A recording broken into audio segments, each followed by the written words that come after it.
Hello friends, today we will learn about proteins, that is heme protein, details about heme and other protein, other about not protein.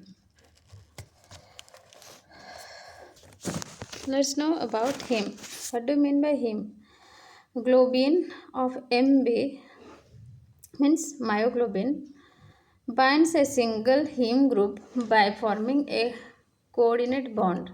The heterocyclic ring system of heme is a porphyrin derivative. The porphyrin is in heme is known as protoporphyrin IX. It is made up of 4 pyrrole ring and 4 pyrroles are linked by methylene bridges to form a tetrapyrrole ring. The Fe atom is present either in Fe2 plus or Fe3 plus oxidation state in the center of porphyrin ring. Only myoglobin in Fe2 plus state can bind oxygen. The iron atom has 6 coordination bond in 4 in the plane of flat porphyrin ring and 2 perpendicular to it. The iron atom of heme is directly bonded to one of the histidine called proximal histidine, that is his F8 of globin protein. The oxygen binding site is present on the other side of the heme plane at the 6th coordination position. A second histidine residue termed as distal histidine. His E7 makes H bond with oxygen molecules. Oxygen binds directly to the iron atom of the heme only.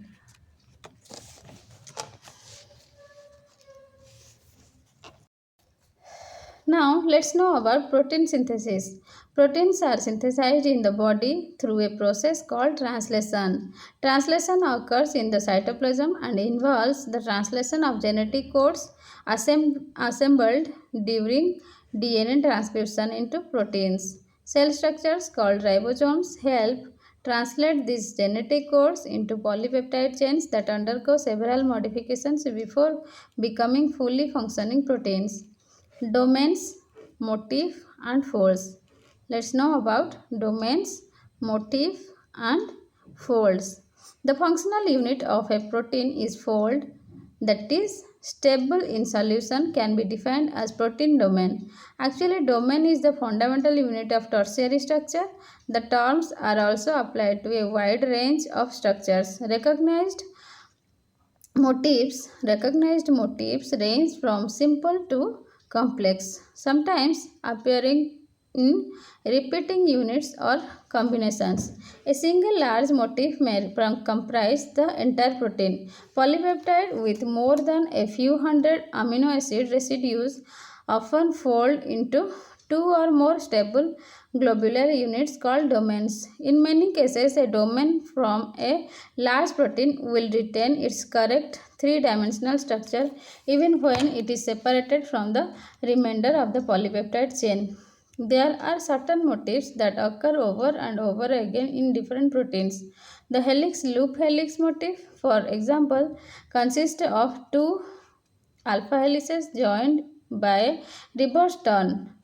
The Greek key motif consists of 4 antiparallel beta strands in a beta sheet, where the order of the strands along the polypeptide chain is 4, 1, 2, 3. The beta sandwich is 2 layers of beta sheet. Larger motifs are often called domain folds because they make up the core of a domain. The parallel twisted sheet is found in many domains share very stable core structure. The beta barrel structure is found in many membrane proteins. These are dozens of enzymes that have adapted to an alpha or beta barrel. The beta helix is much less common. Eukaryotic proteins often contain multiple domains that are attached together by flexible linker peptides. These domains retain both the three-dimensional structure and function in isolation. Domains are folded, compact, and globular. They mostly interact with other proteins and in some cases with other macromolecules such as carbohydrates, lipids, and nucleic acids. Let's know about classification of protein domains. First is intracellular large domains and second is intracellular small domains. First, we should know about, let's know about intracellular large domains. Protein kinase domain, protein phosphatase, other enzymes, leucine rich repeat domain that is LRR, ankyrin repeat domain, armadillo repeat domain, heat repeat domains, etc. These domains consist of repeated motifs. LRR 20 to 22 residues are repeated multiple times. Each repeat is a beta-beta or alpha-beta unit. An armadillo repeat, which roughly contains 40 residues, folds into a 3-helix bundle. An ankyrin repeat is formed by 33 amino acids. In each ankyrin repeat, 2 helices define a plane from which a beta hairpin is projected in an orthogonal orientation. These repeated domains are found in many proteins and are primarily involved in the interactions with other macromolecules. Let's know about intrasmall domain, otherwise known as modules. SH2 or SRC homology 2 domain many eukaryotic proteins bear this domain. SH2 domain is 100 residue long. 5 standard antiparallel beta sheets are flanked by 2 helices. SH2 domain recognizes phosphotyrosine peptides. PTB phosphotyrosine binding domain. It was first identified in SRC homology 2 collagen homology adapter protein. PTB domains are well-defined SH2 domains that bind to phosphotyrosine in non-SH2 dependent manner. Peptide binding specificity of PTB domain residues is in residues at positions amino terminal to the PY residues. PTB domain binds to NPX PY sequences. SHC SRC homology 3 domain. These are smaller and bind to proteins containing PXXP sequence. The core of the SH3 is composed of a continuous chord sheet as if two sheets are in perpendicular orientation. PH Planckstein homology domain. It is composed of 2 antiparallel beta sheets and a long helix at one end. pH domain is approximately 125 amino acids long and one end of the structure is positively charged with which presumably interacts with membrane.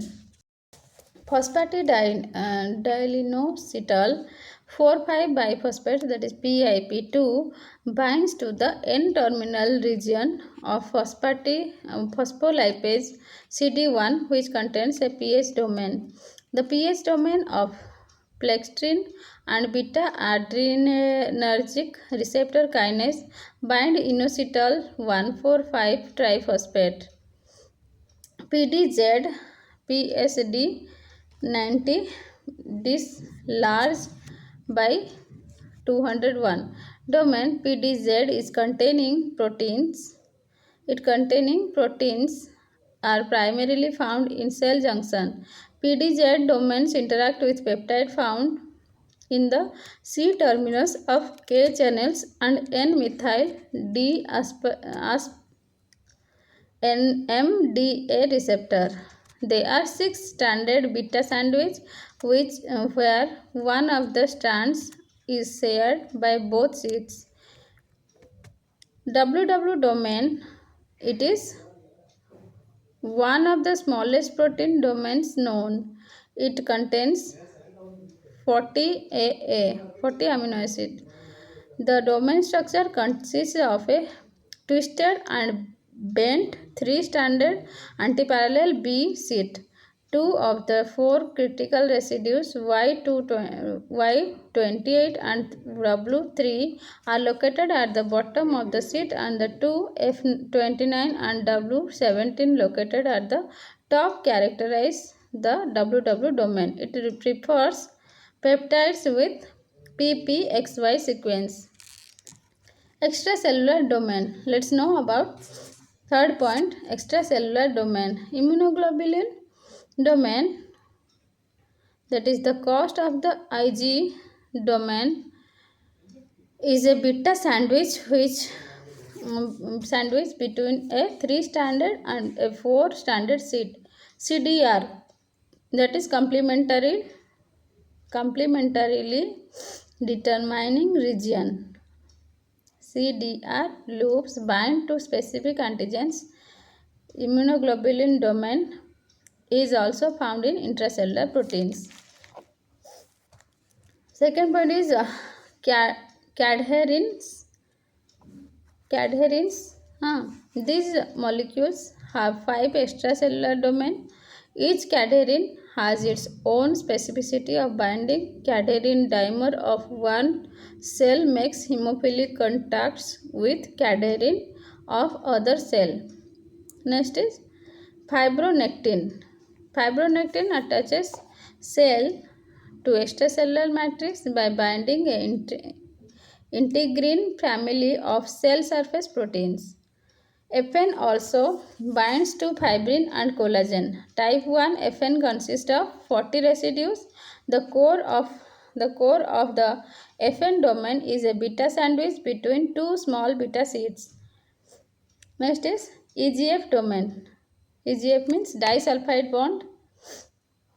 It contains roughly 45 amino acids. It has 2 standard beta sheets.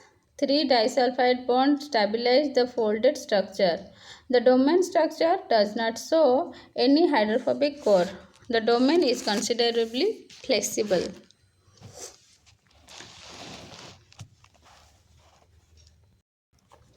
Now let's know about protein denaturation or denaturation of proteins. Denaturation of proteins involves the disruption and possible destruction of both secondary and tertiary structures. Denaturation disrupts the normal alpha helix and beta sheets in a protein and uncoils it into a random shape. Denaturation occurs because the bonding interactions responsible for the secondary structure and tertiary structure are disrupted. In tertiary structure, there are 4 types of bonding interactions between side chains, including hydrogen bonding, salt bridge, disulfide bonds, and non-polar hydrophobic interactions, which may be disrupted. Therefore, a variety of reagents and conditions can cause denaturation. Hydrogen bonding occurs between amide groups in the secondary protein structure. Hydrogen bonding between side chains occurs in tertiary protein structure in a variety of amino acid combinations. All of these are disrupted by the addition of another alcohol. Heat can be used to disrupt hydrogen bonds and nonpolar hydrophobic interactions. This occurs because heat increases the kinetic energy and causes the molecules to vibrate so rapidly and violently that the bonds are disrupted. Heavy metals may also disrupt disulfide bonds because of their high affinity and attraction for sulfur, and will also lead to the denaturation of proteins. Salt bridge result from the denaturation of an acid and amine on side chains. The final interaction is ionic between the positive ammonium group and the negative acid group. Any combination of the various acids, acidic or amino acid side chains, will have this effect. Let's know about allosteric regulation. It is the regulation of activity of an enzyme or a protein caused by the binding of regulators at the site other than the active site of the enzyme or protein. Therefore, it causes the active site to change in shape and prevents the binding of the substrate. In that way, the activity of an enzyme is affected. The term allosteric comes from the Greek allo, which means other, and steric means shape, space. Example of allosteric regulations includes the feedback from downstream products, the feed forward from upstream substrates. An allosteric protein is a protein with multiple ligand binding sites which such that ligand binding at one site affects ligand binding at another. This is known as cooperative binding. Let's know about cooperativity. When the enzyme can switch back and forth inactive and active form, the active form is not really stable and not always ready for substrates to bind. Cooperativity involves the binding of one substrate to one active site of one subunit triggers and locks all the other subunits in their active form in the way that the active form of the enzyme is stabilized, allowing more substrates to bind to other active site of other subunits. There are two models that describe and give explanation of the cooperativity binding of ligands. The first model is the concentrated concerted model, that is MWC model, states that there are only two possible forms in which protein can exist. It is either T, that is tense, or R state. R means relaxed state. T means tense state. The process of the addition of ligand shifts the protein from T state to R state. In the example of the hemoglobin protein, the deoxy form is in T state, but the addition of the oxygen ligands to the active site of the protein transfers hemoglobin into the oxy form, which corresponds to the R state.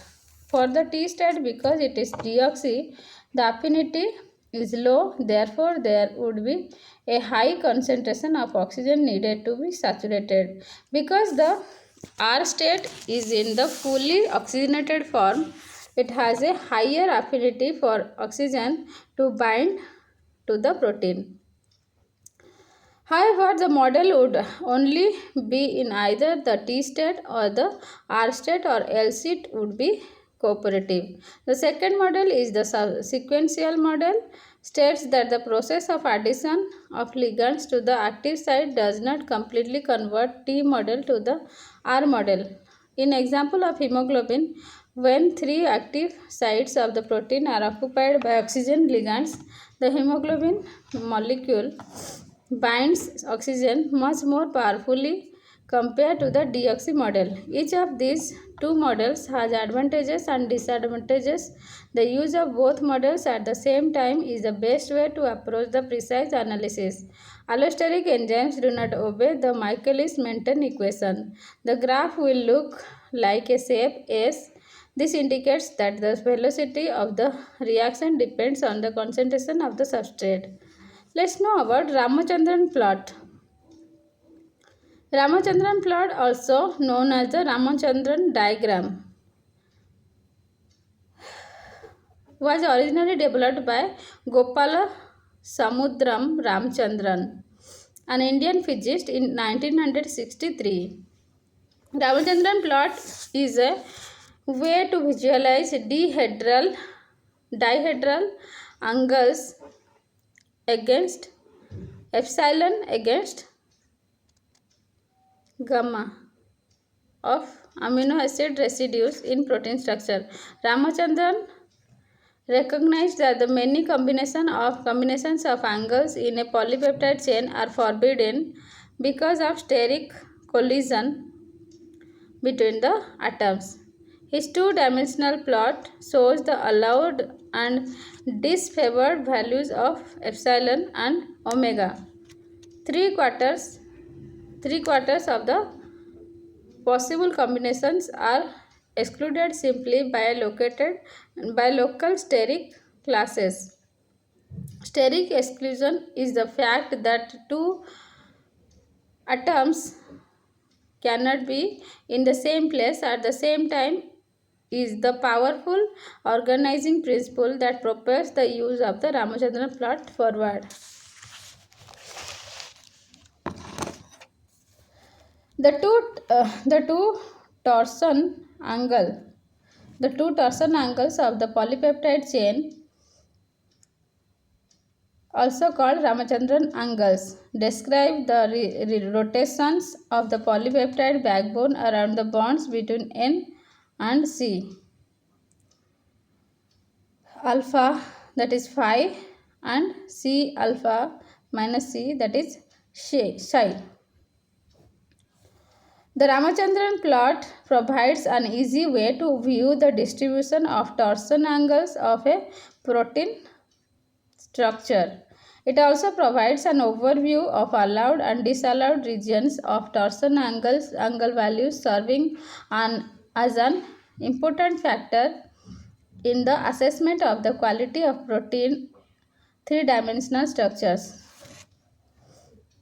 Quadrant 1 shows a region where some conformations are allowed. This is where rare left-handed alpha helices lie. Quadrant 2 shows the biggest region in the graph. This is where right-handed alpha, this region. Quadrant 2 shows the biggest region in the graph. This region has the most favorable conformation of atoms. It shows the sterically allowed conformation for beta strands. Quadrant 3 shows the next biggest region in the graph. This is where right-handed alpha helices lie. Quadrant IV has almost no outlined region. This conformation is disfavored due to steric class. Ramachandran plot can be used in two somewhat different ways. One is to show in theory which values or conformations of the psi and phi angles are possible for an amino acid residue in a protein. A second is to show the empirical distribution of data points observed in a single structure in uses for structure validation, or else in a database of many structures. Either case is usually shown against outlines for the theoretically favored regions. The first Ramachandran plot was calculated just after the first protein structure and the atomic resolution was determined. Although the conclusions were based on small molecule crystallography of short peptides. Now many decades later, there are tens of thousands of high-resolution protein structures determined by X-ray crystallography and deposited in the Protein Data Bank, that is PDB. Let's know about biological function of the protein. First is, let's know about the membrane protein. Proteins and lipids form the major structural components of the cell membrane. The cell membrane associated proteins consist of intrinsic proteins and extrinsic proteins. Many enzymes and enzyme systems are associated with membrane proteins, that is components of electron transport system. Then enzyme. What are the functions in enzyme? Enzymes are proteins produced within an organism which are capable of catalyzing specific catalytic reactions. They are biocatalysts which influence the rate of a chemical reaction, usually without undergoing any change themselves. Hormones. Several hormones are peptides and proteins. They play an important role in the regulation of metabolic reactions. Blood proteins. The blood proteins include plasma proteins and hemoglobin. Plasma proteins are mainly albumin, globulin, and fibrinogen. Albumin maintains the colloid osmotic pressure of plasma and transport materials. Globulin inhibits the proteolytic enzymes and helps to immunosystem of the body. Fibrinogen helps in the blood clotting. Lipoproteins are concerned with transport of fat in blood. Hemoglobin is a conjugated protein consists of globin and hemoglobin carries oxygen in the form of oxyhemoglobin in blood. Antibodies. Some antibodies like gramicidin, gramicidin S, tyrosidin, penicillin G are peptides. Nucleoproteins. These are conjugated proteins of cell nuclei. Multiple protein assemblies. These contain several compounds which together form a functional unit that is collagen, flagella, actinomyosome complex of muscles. Collagen, a fibrous protein found in many connective tissues. Flagella, microtubules of flagella are made up of tubules. Actinomyosome, myosome complex of muscle. Muscle fibers consist of thin filaments of actin, tropomyosin, and troponin, which make up the one or light band, and thick filaments of myosin, which make up the A or dark band. Amino acid metabolism. Let's know about amino acid synthesis. Living organisms differ in their capacity to synthesize the amino acid required for protein synthesis. While plants and many microorganisms can produce all 20 standard amino acids from readily available precursors, other organisms must obtain some preformed amino acids from their diet. Mammals and other animals can only synthesize a subset of these standard amino acids known as the 12 non-essential amino acids. The remaining amino acids must be obtained from the diet. Amino acids that are essential for infants. Nitrogen is a key component of amino acids. Nitrogen in the form of ammonium ion. Nitrogen is a key component of amino acids. Nitrogen in the form of ammonium ion is the source of nitrogen for all amino acids. In living systems, ammonium ion is incorporated first into amino acids, then into a variety of other biomolecules including nucleotides. The two amino acids glutamate and glutamine provide the critical entry point. Glutamate is the source of amino group for most other amino acids through transamination reactions. These are two principal means by which ammonium ion are incorporated into amino acids and eventually other metabolites reductive amination of alpha keto acids. Glutamate dehydrogenase. Glutamate dehydrogenase catalyzes the reductive amination of alpha ketoglutarate and forms glutamate. This pathway is present in all organisms.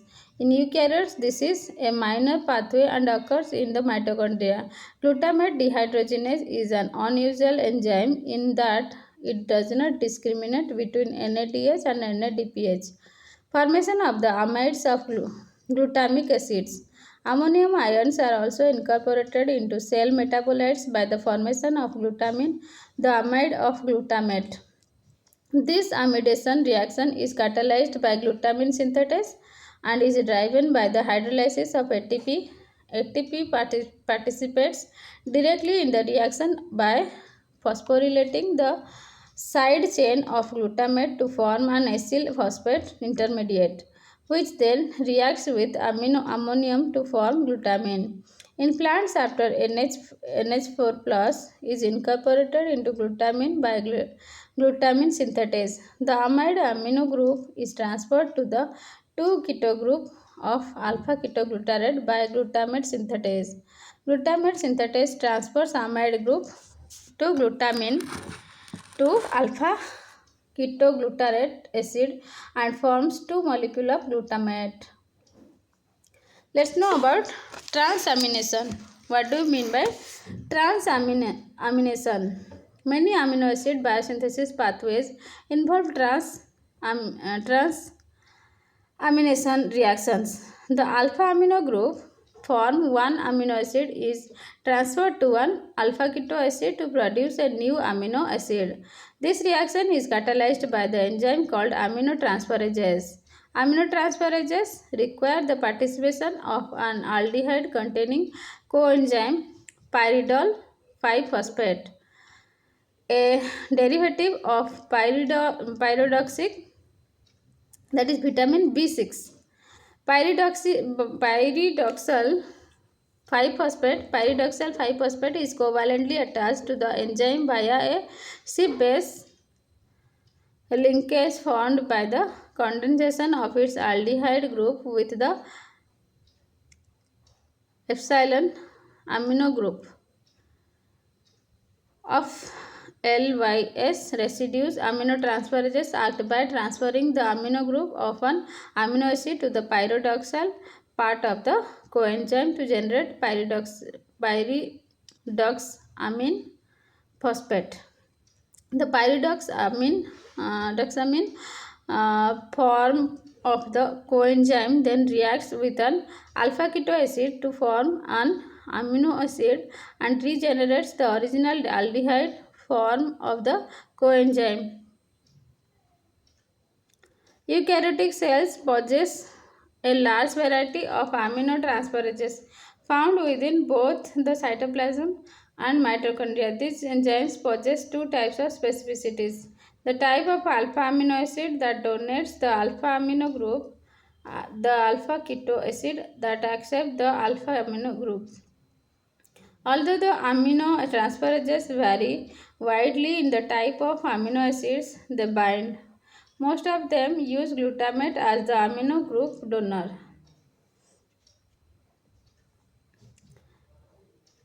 The amino group from glutamate can be transferred to other alpha keto acids by transamination reactions.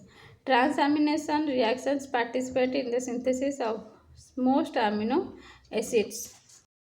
Carbon sources. Let's know about carbon sources. The amino acids differ from other classes of biomolecules in that each member of this class is synthesized by a unique pathway. Despite the tremendous diversity of amino acid synthetic pathways, they have one common feature.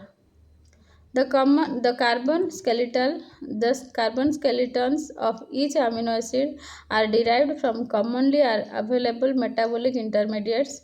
All amino acids are derived from intermediates of glycolysis, the citric acid cycle, or the pentose phosphate pathway. The 20 amino acids can be divided into 6 biosynthetic families on the basis of the primary carbon sources of each amino acid. The primary carbon sources are glycerate 3-phosphate, pyruvate, alpha ketoglutarate, oxaloacetate, ribose 5-phosphate, phosphoenol pyruvate, and erythro 4-phosphate. Overview of amino acids biosynthesis. There are 6 families of amino acids: glutamate, serine, aspartate, pyruvate, the aromatics, and histidine. The amino acids in each family are ultimately derived from one precursor molecule. Glutamate family. The glutamate family includes glutamate, glutamine, proline, arginine, and derived from their carbon skeletons from alpha ketoglutarate. Serine family. The members of the serine family, that is serine, glycine, cysteine, derive their carbon skeleton from glycerate 3-phosphate. Aspartate family. The aspartate family includes aspartate, aspargine, lysine, methionine, and threonine, and derived from their carbon skeleton from oxalate. And then pyruvate family. The pyruvate family consists of alanine, valine, leucine, and isoleucine, and derived their carbon skeleton from pyruvate.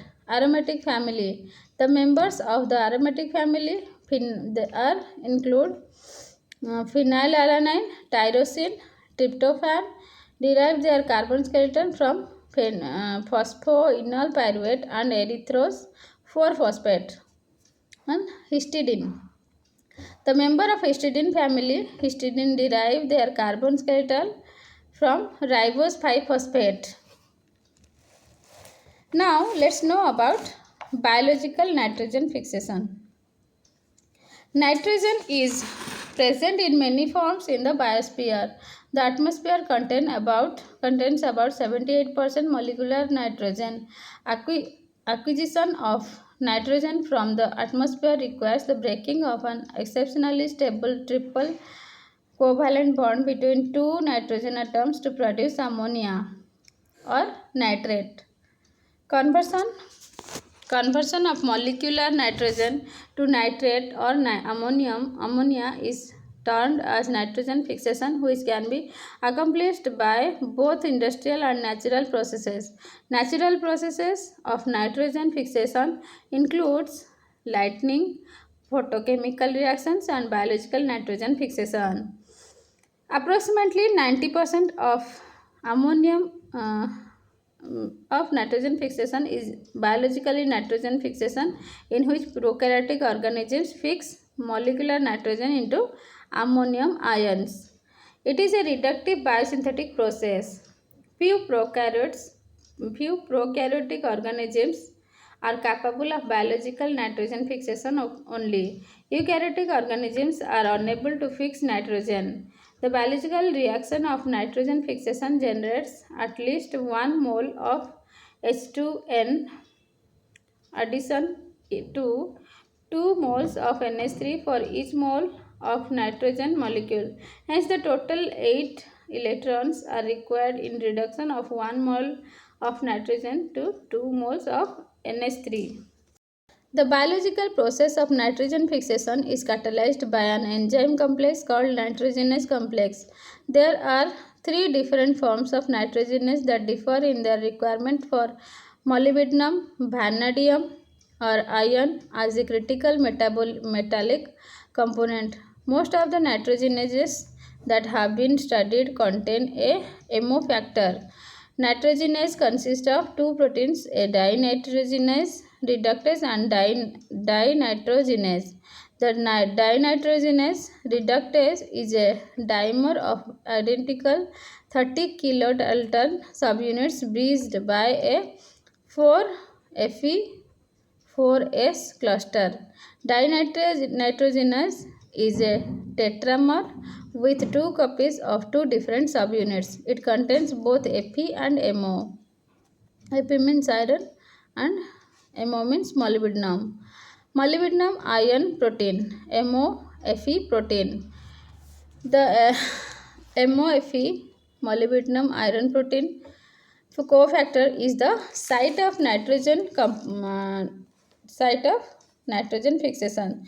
The genes involved collectively in the synthesis of nitrogenase and the catalytic process of N2 fixation are called NIF genes.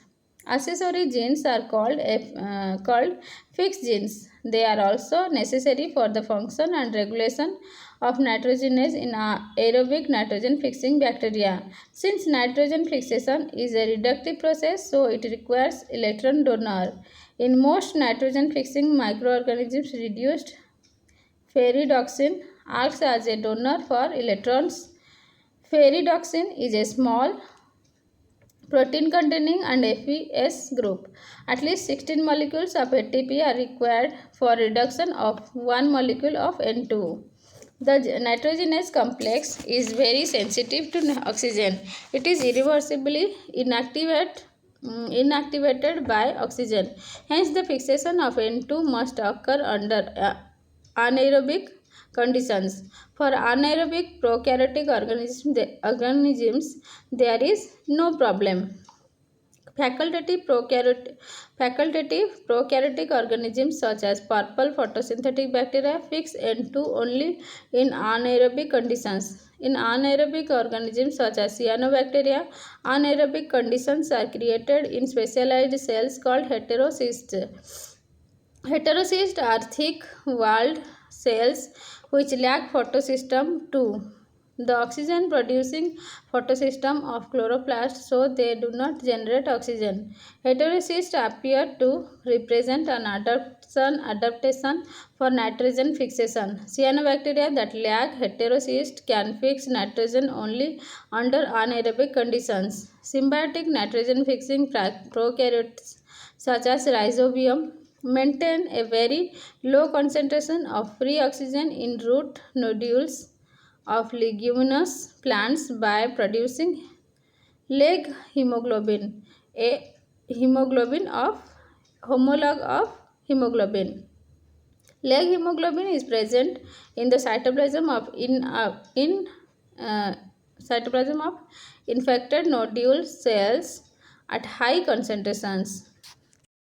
Nitrogen fixing prokaryotes. Let's know about nitrogen fixing prokaryotes. Nitrogen fixing prokaryotes can be divided into those that carried out biological nitrogen fixation in a symbiotic or a commensalistic relationship with a eukaryote, and those that fix nitrogen in a free living state. Most of the nitrogen fixing prokaryotes are free living in the soil. They include photosynthetic as well as non-photosynthetic genera. Only few nitrogen fixing prokaryotes form symbiotic associations with higher plants. Examples of free living nitrogen fixing prokaryotes are aerobic nitrogen fixing bacteria, that is Azospirillum, and another example is Azobacter. Let's know about anaerobic nitrogen fixing bacteria. The example are photosynthetic, or photosynthetic means Rhodospirillum, and non-photosynthetic example is Clostridium. Symbiotic nitrogen fixing prokaryotes may or may not form nodules. The most common form of symbiotic association results in the formation of enlarged and multicellular structures called nodules on the root of the host plant. In case of leguminous plants, the symbiote is a bacterium of genera Rhizobium, Brady's Rhizobium, and Azorizomyum.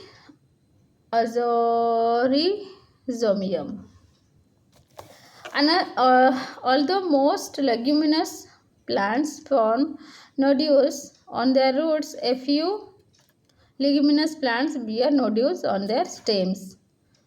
One common example of stem nodulated leguminous plant is Sesbania. Nodules formation also occurs in certain non-leguminous plants such as Alnus, Myrica, and Casuarina. However, the symbiote in these non-leguminous nodules is actinomycetes of genus Frankia. Both Rhizobium and Frankia live freely in the soil but fix nitrogen only when a symbiotic association with an appropriate host plant.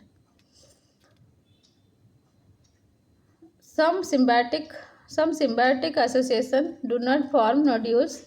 Anabaina azolla, a nitrogen fixing bacterium, lives in pores on the fronds of a water fern called azolla. Let's know about Rhizobium legume symbiosis. Rhizobium legume symbiosis.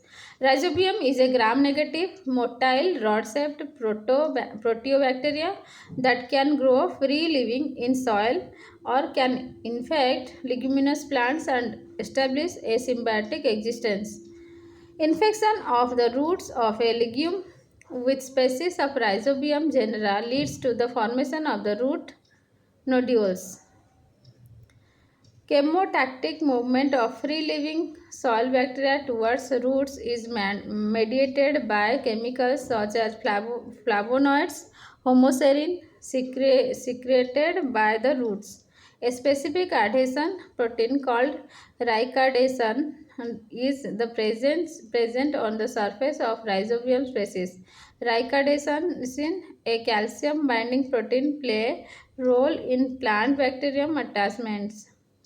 Root exudates also induce the nodulation genes responsible for nodulation formation. The node genes are classified as common node genes or host specific node genes. The common node genes, node A, node B, node 3, node C, are found in all rhizobial strains. The host-specific node genes such as node P, node Q, and node H or node F, node E, node L differ among rhizobium species and determine the host range. Three of the node genes, that is node A, node B, node C, encode enzymes that are required for synthesis of nodulation factors or node factors. Node factors are lipocytoligosaccharides, the derivatives of chitin. Node factors of all studied rhizobia are composed of a beta-1,4 linked N-acetyl D-glucosamine.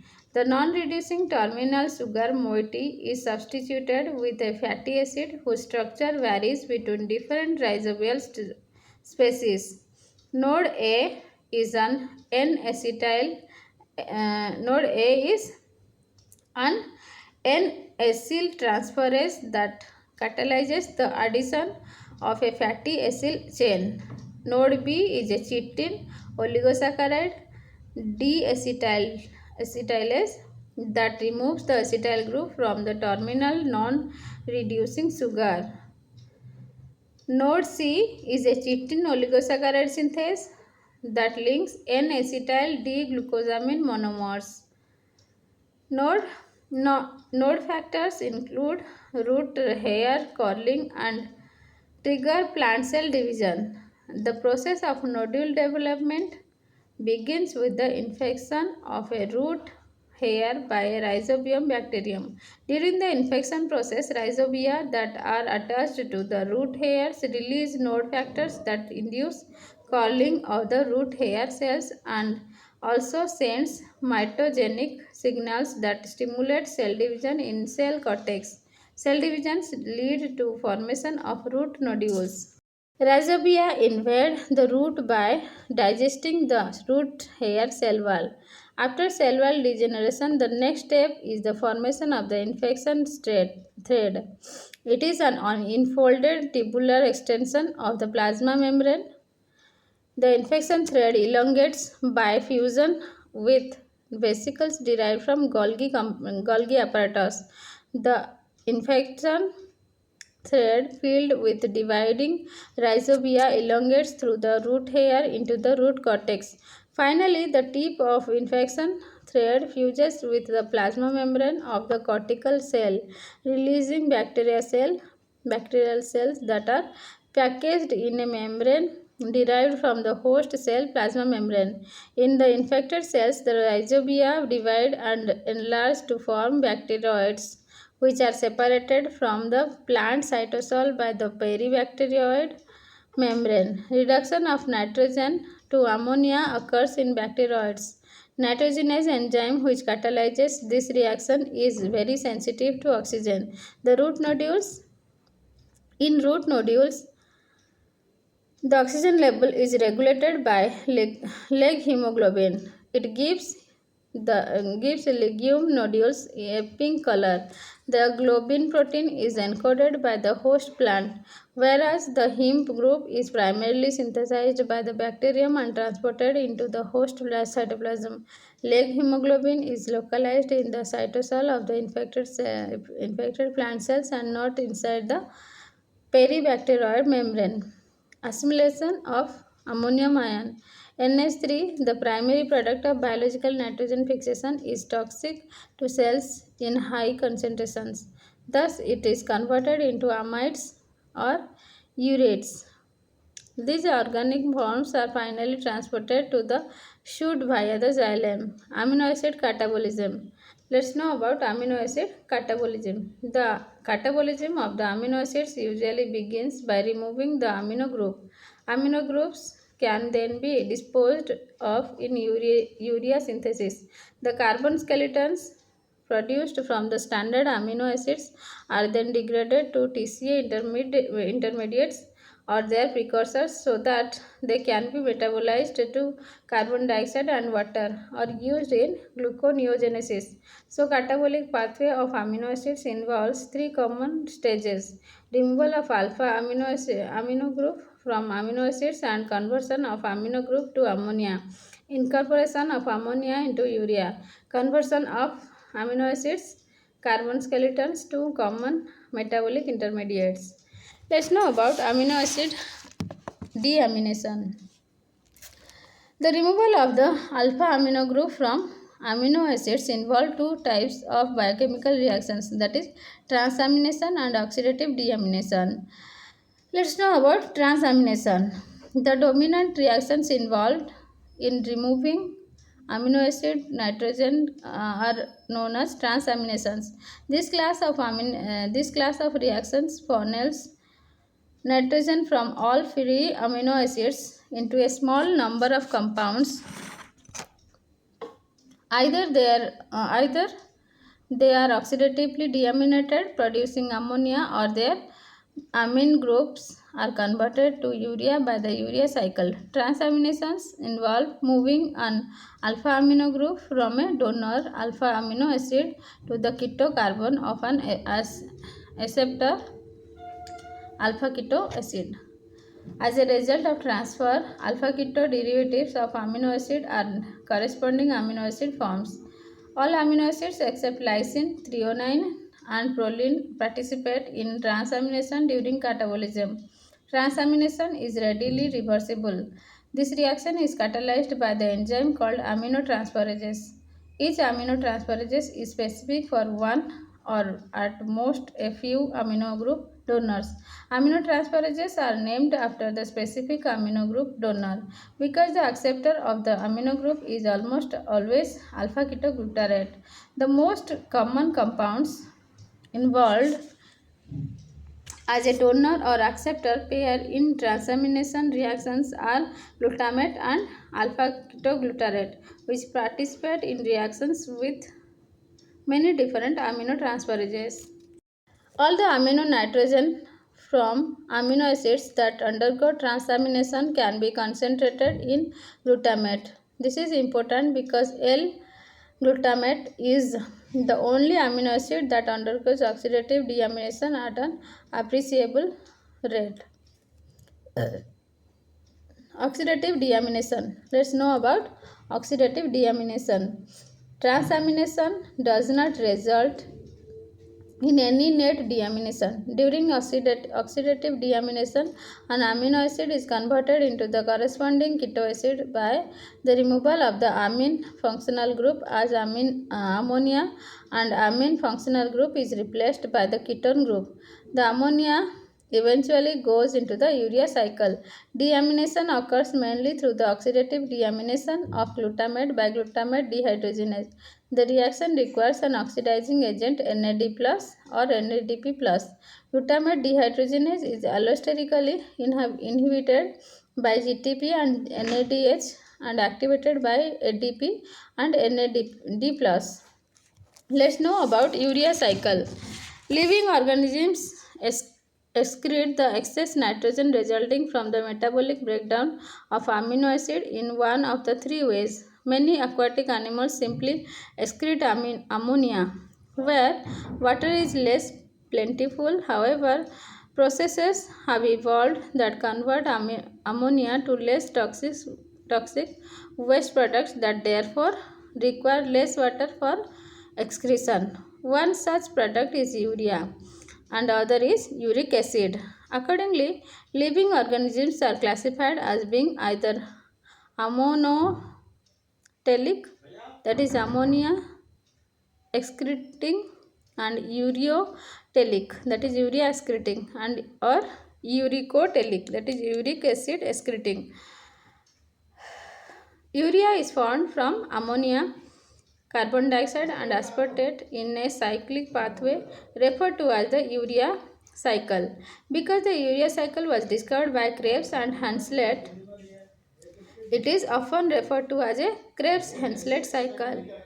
Urea synthesis which occurs in the hepatocytes, that is liver cells, consists of 5 sequential enzymatic reactions. The first 2 reactions occur in the mitochondria and the remaining 3 reactions take place in the cytosol. Urea cycle begins with the formation of carbamoyl phosphate in the mitochondria. The substrates for this reaction catalyzed by carbamoyl phosphate synthetase 1 are NH4 plus and HCO3 minus. Because 2 molecules of ATP are required in carbamoyl phosphate synthesis, this reaction is essentially irreversible. Carbamoyl phosphate subsequently reacts with ornithine to form cytosine. Cytosine passes into the cytosol. Next 3 steps that occur in cytosol involves formation of arginine succinate by ATP-dependent reaction of cytosine with aspartate. Formation of arginine from arginosuccinate. The reaction releases fumarate which enters the citric acid cycle. Formation of urea and regeneration of ornithine. Let's know about hyperammonia. Hyperammonemia. The synthesis of urea in the liver is the major route of removal of ammonium ions. All defects in the urea cycle leads to an elevated level of ammonium ions in the blood. An increased concentration of ammonium ion in the blood is called hyperammonemia. Elevated concentrations of ammonium ions are serious. The consequences of ammonia intoxication include lethargy, tremors, slurred speech, blurred vision, protein-induced vomiting, coma, and death. Regulation of the urea cycle. The urea cycle operates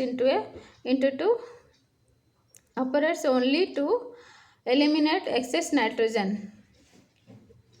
On high protein diets, the carbon skeletons of the amino acids are oxidized for energy or stored as fat and glycogen. But the amino nitrogen must be excreted. To facilitate this process, enzymes of the urea cycle are controlled at the gene level. With long-term changes in the quantity of dietary protein, the changes of 20-fold or greater in the concentration of cycle enzymes are observed.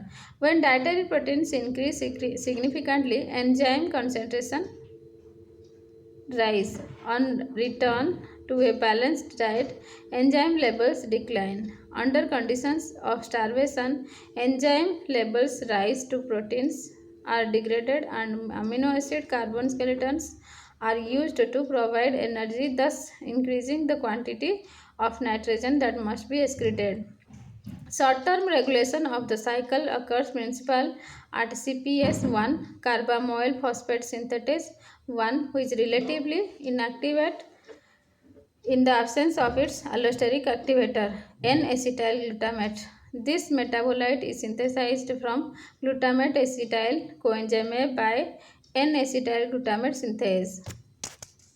Increased urea synthesis is required when amino acid breakdown rates increases, generating excess nitrogen that must be excreted. Increases in their breakdown rates are signaled by an increase in glutamate concentration through transamination reactions. Let's know about catabolism of amino acids carbon skeletons.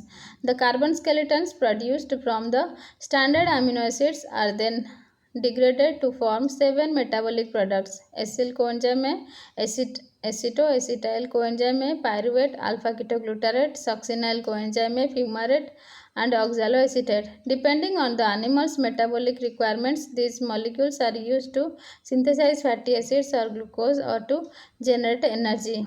Amino acids can be classified into three categories based on their metabolic pathway: glucogenic, ketogenic, and glucogenic and ketogenic. Glucogenic amino acids are those that give rise to a net production of pyruvate or TCA cycle intermediates such as alpha ketoglutarate or oxaloacetate, all of where are precursors to glucose via gluconeogenesis. All amino acids except lysine and leucine are at least partly glucogenic. Lysine and leucine are the only amino acids that are solely ketogenic, giving rise only to acetyl coenzyme A or acetoacetyl coenzyme A, neither of which can bring about net glucose production. A small group of amino acids comprised of isoleucine, phenylalanine, threonine, tryptophan, and tyrosine give rise to both glucose and fatty acid precursors and are thus characterized as being ketogenic. The alpha amino acids can be grouped into following classes according to their end products. Amino acid forming acetyl coenzyme A. 10 standard alpha amino acids yield acetyl coenzyme A. This group is further divided according to whether or not pyruvate is an intermediate in acetyl coenzyme A formation. These amino acids whose degradation involves pyruvate are alanine, serine, glycine, cysteine, and threonine. The other 5 amino acids converted to acetyl coenzyme A by pathways not involving pyruvate are lysine, tryptophan, tyrosine, phenylalanine, and leucine. Amino acids forming alpha ketoglutarate. 5 amino acids, that is arginine, proline, histine, glutamate, and glutamine, are degraded to ketoglutarate. Amino acids forming succinyl coenzyme A. Succinyl coenzyme A is formed from the carbon skeleton of methionine, isoleucine, and valine. Amino acids forming oxaloacetate. Both aspartate and aspargine are degraded to form oxaloacetate. Thank you. Finally, protein part completed.